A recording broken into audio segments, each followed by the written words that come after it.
रत जगह होता था, दूध पीने के लिए छोटी कांसे का बेला होता था, उसको भी बजाते थे, कांसे की थाली को भी बजाते थे, और साथ में मृदंग बजाते थे। तबला भबला ढोलक बोलक पहले ज्यादा नहीं थे।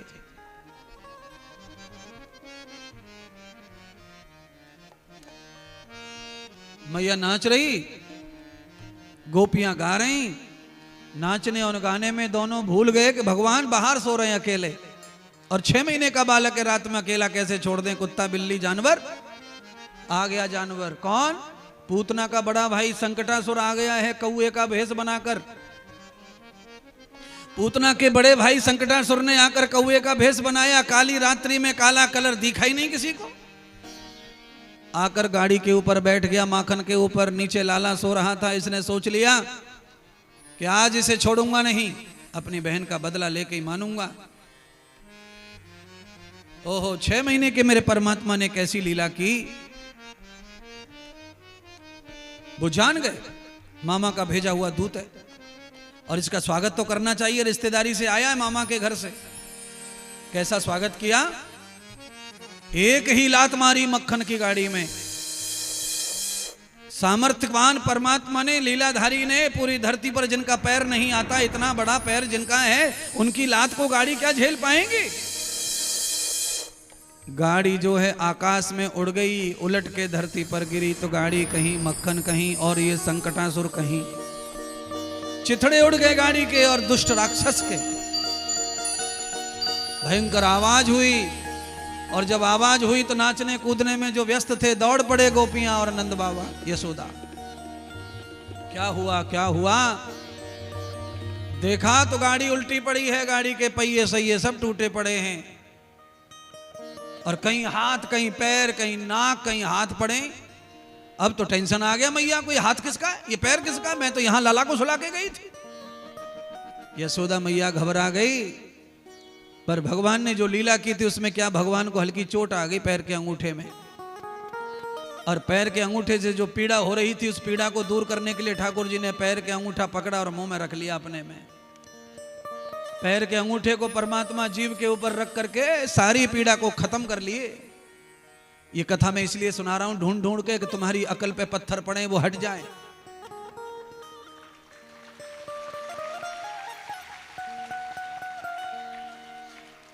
खेत में काम करते समय, दराती चलाते समय, हथियार चलाते समय कभी कभी उंगली कट जाती थी पहले, और उंगली कटने के बाद में सबसे पहले आदमी के पास एक ही मार्ग था, मुंह में रख लेता था उंगली को। बाद में ऐसा भी कहते थे आदमी पेशाब कर लेता था कटे पर, बाद में चीर पतीर बांध लेता था, ठंडे पानी से भिगा करके आदमी ठीक हो जाता था। बताना ये चाह रहा हूं मैं आपको कि कुत्ते की जीवा में विष होता है, और कुत्ते की जीवा में विष होता है। कुत्ता कट जाए, फट जाए, सड़ जाए, पर उसकी जीभ के पानी से चाट कर अपने फोड़ा फुंसी को ठीक कर लेता है। और तुम्हारी जीभ पर अमृत होता है, पर तुमने गुटखा खा के, तमाकू खा के, अंडा खा के विष बना दिया जीभ को।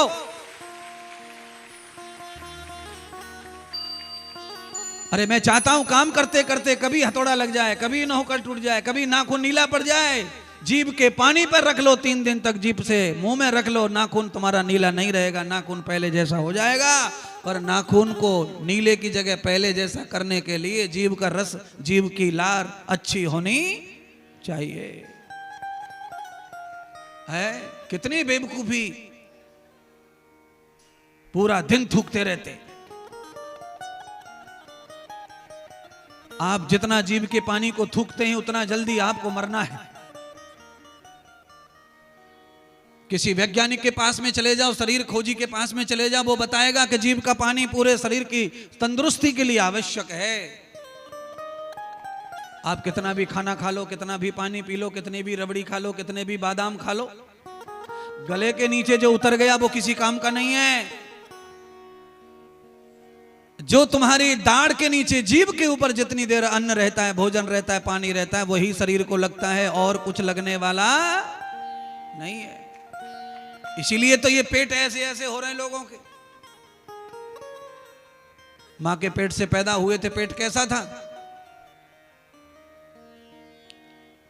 जिनके पेट फूल गए, कमरें चौड़ गई हैं, कैसे पैदा हुए थे?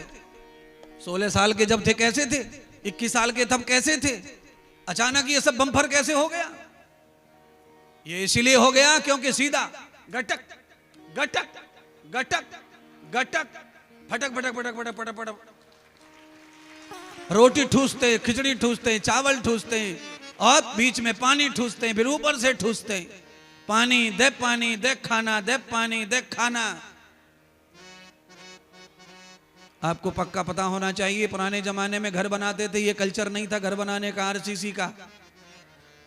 तो कच्ची मिट्टी को पक्का करने के लिए पानी डालते थे, मिट्टी डालते थे, दम्मच चलाते थे, पानी डालते थे, मिट्टी डालते थे, दम्मच चलाते थे, नीचे से मिट्टी करके पानी करके ठोस ठोस के पक्का करके लाते थे, फिर ईंट से चिनाई शुरू कर देते, घर पक्का हो गया। तो तुम लोग क्या कर रहे हैं, धम्मस मार मार के पेट को ऐसा मजबूत कर रहे हैं कि तुम्हें जिंदा ना छोड़े।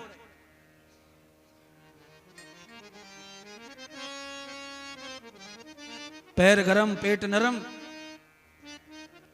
पैर गरम पेट नरम माथा ठंडा, आयुर्वेद का सिद्धांत है।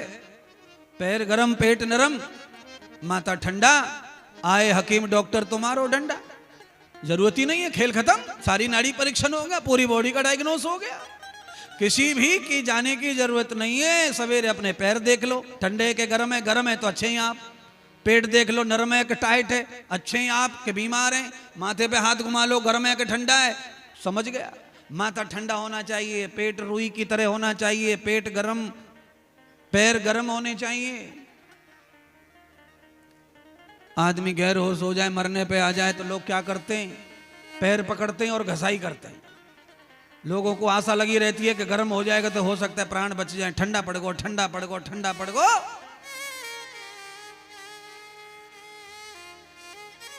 ऐसे गुरुजी कहां से लाओगे?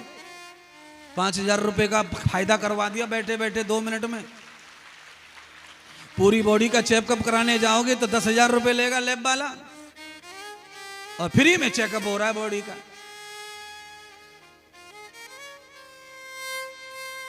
पैर ठंडे हो गए समझ लो आ गई बीमारी, पेट टाइट हो गया समझ लो आ गई बीमारी, माथा गर्म है तो समझ लो आ गई बीमारी, पूरी बॉडी स्ट्रेस में, पूरी बॉडी टेंशन में है तुम्हारी।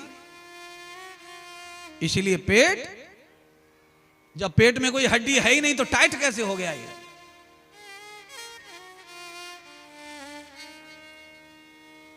टाइट तो हो ही जाएगा, आरसीसी के दम्मट मार मार के ठूस ठूस के भर के रखा है, खाली करने का कोई पता नहीं है कब का हुआ है कि नहीं हुआ है, परसों हुआ था कि शाम को हुआ कि कल हुआ कि नहीं हुआ, पर ठूस रहे।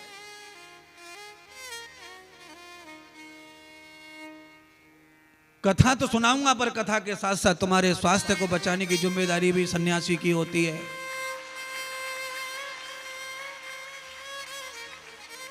आज मैया ने देखा कि लाला पैर का अंगूठा चूस रहा है, टेढ़ी टेढ़ी आंखें करके मैया की तरफ भगवान हंस रहे और मैया रो रही।